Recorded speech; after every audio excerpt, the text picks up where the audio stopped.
The morning of July 20th, Ephesians chapter 1 and verse 14, the earnest of our inheritance. Oh, what enlightenment, what joys, what consolation, what delight of heart is experienced by that man who has learned to feed on Jesus and on Jesus alone. Yet the realization which we have of Christ's preciousness is, in this life, imperfect at best.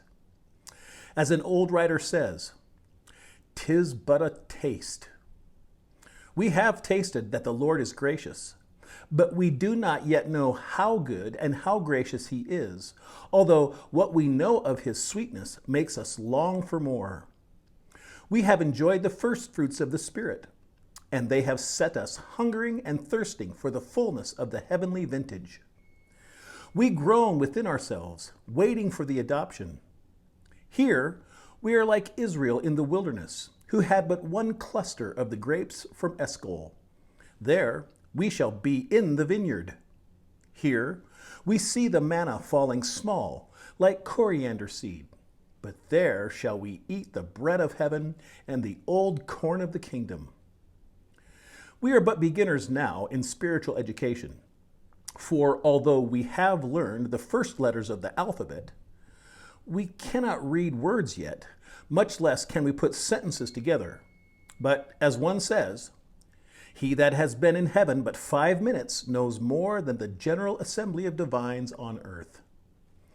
We have many ungratified desires at present, but soon every wish shall be satisfied, and all our powers shall find the sweetest employment in that eternal world of joy.